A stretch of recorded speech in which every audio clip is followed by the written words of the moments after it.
Fala, galerinha, empresário júnior, conselheiro, quem quer que esteja vendo. É um prazer estar conversando com você e compartilhando mais um pouquinho de insights aí sobre o próximo planejamento estratégico da rede. Eu sou o Luiz, atual presidente do Conselho da Rio Júnior e conselheiro da Brasil Júnior, e hoje a gente vai conversar um pouquinho sobre os projetos de alto impacto, beleza? A batalha número 5, projetos de alto impacto. Só voltando aqui, né, pô, o que é um projeto de alto impacto? O que a gente quer trazer, né, nesse daí? Cara, realizar mais projetos de alto impacto, projetos que gerem impacto. Uma máxima que a gente tem aí no MED, que a gente tem conversado pra caramba há um tempo, pô, mais e melhores projetos. É fazer mais ou é fazer melhores? É só fazer mais? É só vender? Ou é pensar na entrega e tudo mais? E esse planejamento estratégico da rede traz essa resposta. Uou! Né? A gente parar para pensar assim, pô, em fazer mais projetos de alto impacto. Então, entregar melhores projetos que resolvam os problemas dos clientes e gerem impacto na sociedade.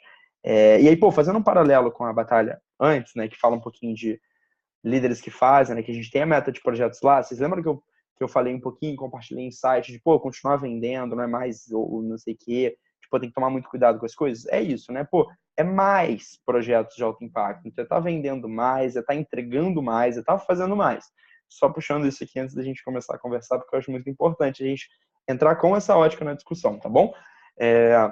E aí, pô, quando a galera parou para pensar, né, pô, projetos de impacto, beleza, é o que a rede está pedindo, é uma coisa que eu lembro que na RP de setembro do ano passado, quando eu era conselheiro, eu falei, pô, a gente tem que pensar, tem um vídeo meu, inclusive, na coleta, que, pô, a gente tem que pensar em melhores projetos, sim, a gente tem que se repensar nos projetos que a gente vende, se faz sentido as soluções que a gente vende e tudo mais, mas sempre pensando em mais, tudo mais. E a galera pensou, pô, vamos criar aí uma definição, vamos pensar em como definir isso, né?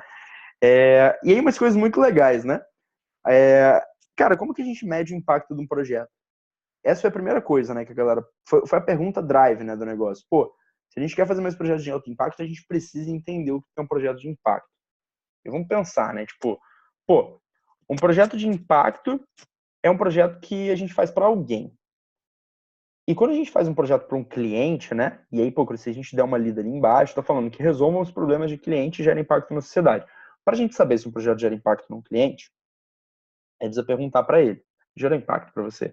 Né? Então, no primeiro ponto, assim, pô, só que como é possível a gente ter noção de como isso acontece? Sim, se a gente fizer uma coleta de NPS, fizer uma pesquisa de satisfação, alguma coisa do tipo, a gente perguntar para o cliente depois, e aí, foi bom?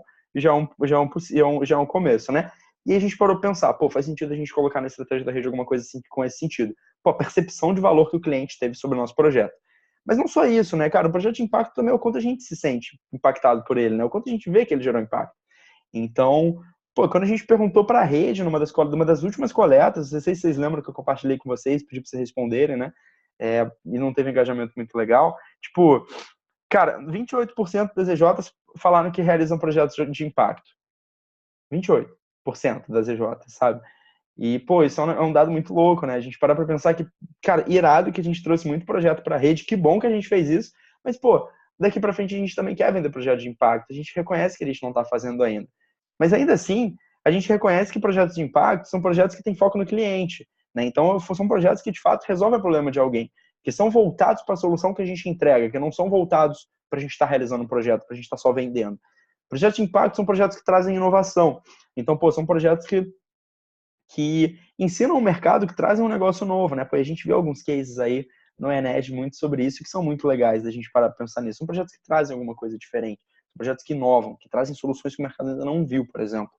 São projetos que têm qualidade, né? Então, pô, eu não preciso fazer um projeto mirabolante, mas o projeto ele precisa ter qualidade, ele precisa estar bem amarradinho, ele precisa ser alguma coisa que, pô, eu compraria, né? E aí uma pergunta muito legal que às vezes a gente faz e que a gente responde não é, pô, tu compraria o projeto da tua empresa júnior? E às vezes a gente fala que não por causa da qualidade do projeto. Pô, vamos pensar na qualidade que a gente está fazendo, né? O quanto a gente está botando naquele projeto para aquele projeto sair a melhor solução possível.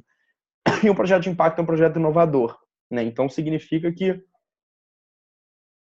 um projeto inovador, não, um projeto desafiador. Então é um projeto que, cara, se eu quero estimular a postura empreendedora nas pessoas, eu vou ter projetos desafiadores. E aí vocês veem, né, que, pô, tem projeto que gera impacto no cliente, todos, que precisam ser todos, né, são projetos que são inovadores e tudo mais, e a gente pensar em como, pô, o projeto de impacto ele tem que se encaixar em alguma dessas coisas. Mas ainda assim, isso é um pouco filosófico, né?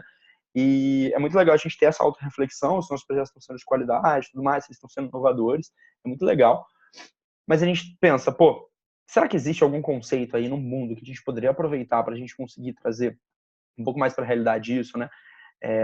Principalmente numa rede tão diversa que a gente tem EJs de psicologia, como a Inside, que a gente tem EJs de TI, como a EJCM em Júnior, como o IME também, que tem uma área disso, como a Fluxo que também tem uma área disso. Pô, como a gente também pensar que a gente também tem EJs aí que estão surgindo de direito, que a gente tem no PUF. Cara, como que a gente consegue criar um conceito de projetos de impacto dentro do MED? Será que isso não já existe? E aí vamos passar o slide. Cara, exatamente. Cara, quando a gente para pensar em mais projetos de alto impacto, a gente olha para dois lados, né?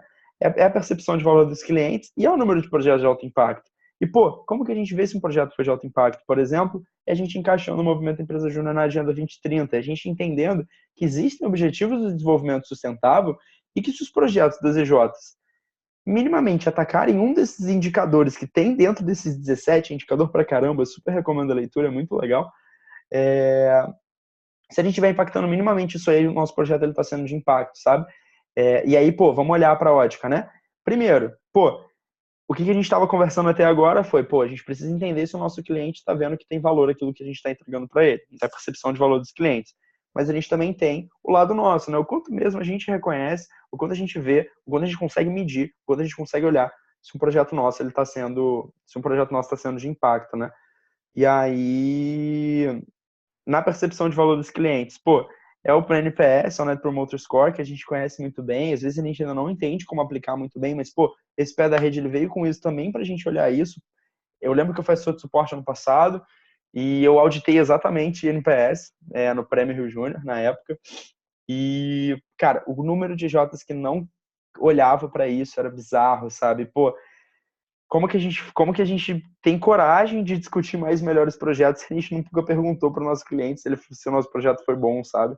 Então, tipo, que bom que a gente começou a discutir isso, mas a gente precisa dar espaço, a gente precisa entender o que os nossos clientes entendem dos nossos projetos, se está sendo bom para eles. E os nossos números de projetos de impacto, né? A gente olha para as duas métricas, é o quanto é o impacto direto no ODS. Então, pô, meu projeto, ele é um projeto de telhado verde, por exemplo, que a Agra vende.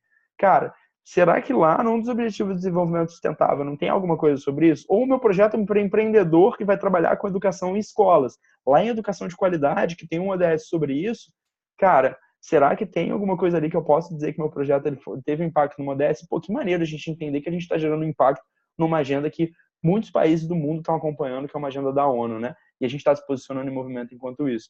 E o NPS promotor 9 ou 10, né? Então, um projeto de impacto, de fato, é um projeto que o cliente olha e fala: eu recomendo esse projeto para outra pessoa. Que grande pergunta do NPS, de 0 a 10. Quanto você recomendaria esse projeto para outra pessoa? E é o que eu sempre coloco no final das pesquisas de satisfação de RP, por exemplo, né? De 0 a 10, quanto você recomendaria a reunião presencial do conselho para o outro empresário júnior. Então é tudo isso, né? Pô, e aí o que a gente para olhar é o que a gente quer como percepção de valor dos clientes, a gente ter 50 como NPS o NPS, né, no final, pô, como que o NPS é calculado e tudo mais, a gente vai dar uma pesquisada, que é muito mais fácil do que eu ficar aqui falando, eu vou falar e vai ficar aleatório. E a gente quer finalizar 2021 com 60, né? E aí 60 a gente... e isso aqui a gente está pensando sempre, a gente tá com o movimento na zona de excelência, né? Pô, Luiz, 60 não é um número muito baixo? Vocês lembram que lá no início, 190 clientes responderam, só 68, e 190 clientes responderam, e 68 foi o NPS? E que, pô, a gente está na zona de excelência sim, mas talvez aqueles 190 tenham sido clientes que gostam do movimento. Então a gente entende que o estímulo que a gente quer passar é ter um NPS cada vez melhor, e aí no de baixo ele passa esse estímulo da gente ter um NPS 9 e 10, mas a gente entende que enquanto rede, talvez a gente ainda tenha esse gap muito grande de projetos de qualidade para passar, principalmente entendendo que 28% reconhece que não faz projetos de impacto hoje em dia.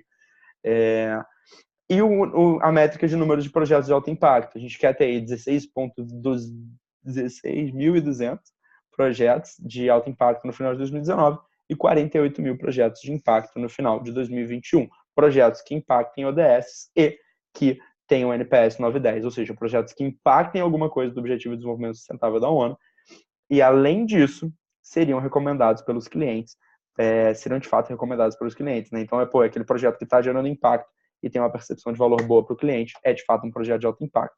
Beleza, galera? E aí, pô, insight final, antes da gente finalizar esse papo que a gente está trocando aqui agora, o que é sempre muito importante da gente parar para falar sobre mais projetos de alto impacto, que a gente falou sobre quando a gente falava de mais melhores projetos, e que eu passei no último vídeo. Cara, eu vi muita empresa júnior nesses 3 anos que eu estou no movimento, parando de vender e ficando estagnada, porque pensam, eu só quero vender soluções bizarras agora.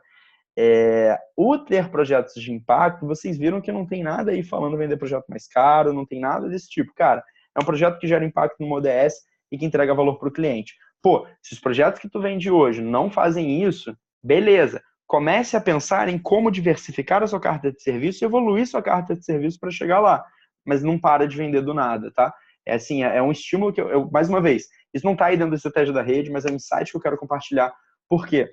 A gente trouxe isso para dentro da rede porque foi uma coisa que a rede pediu muito e que a gente entendeu que fazia muito sentido enquanto movimento nacional, mas tem essa ressalva, porque a gente já viu muitas empresas juniores estagnando e deixando de vender e deixando de prover a vivência empresarial para o seu empresário júnior porque simplesmente parou de vender projeto.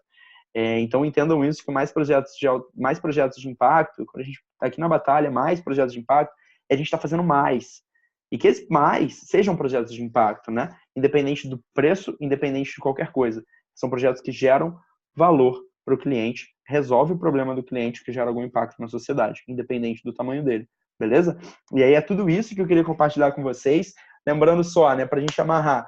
Pô, projeto de alto impacto é um projeto que a gente está, de fato, gerando valor para o cliente, e o cliente entende esse valor que a gente está gerando, quanto é um projeto que a gente reconhece que está gerando algum impacto na sociedade porque ele gera impacto em alguma ODS, por exemplo. Então, é um projeto que é bom, é um projeto inovador, é um projeto desafiador, é um projeto com qualidade, mas que o cliente chega e fala, sim, foi um projeto com qualidade. Show? Isso é um projeto de impacto, foi muito maneiro compartilhar mais esse insight com vocês, assim, sobre o planejamento estratégico da rede, o futuro PE, essa batalha que eu acho que é uma das batalhas que a gente mais quer viver, é a batalha que o movimento vai de fato estar entregando soluções muito fodas, mas sempre lembrando que a gente não pode parar de fazer o básico. Não adianta a gente chegar e, pô, quando tu vai fazer um macarrão, por exemplo, pior metáfora que eu podia usar, mas quando tu vai fazer um macarrão, cara, primeiro tu cozinha o macarrão, depois tu coloca o molho. Tu não coloca o molho sem cozinhar o macarrão. É exatamente isso. O estímulo que a gente passa com isso é fazer aquele macarrão, fazer aquele projeto, fazer aquela parada que vai fazer seu cliente pensar, cara, eu quero isso de novo e eu vou recomendar para outras pessoas, mas não deixando de fazer o básico. Beleza, galera? Era tudo isso. Foi um prazer mais uma vez compartilhar um insight sobre o futuro do médico com vocês. Nos próximos vídeos que eu for gravar sobre isso, eu não vou mais estar falando das batalhas. Qualquer dúvida que você tiver sobre as batalhas, sobre a batalha do Mais Projetos de Impacto, só falar comigo. Foi um prazerzaço.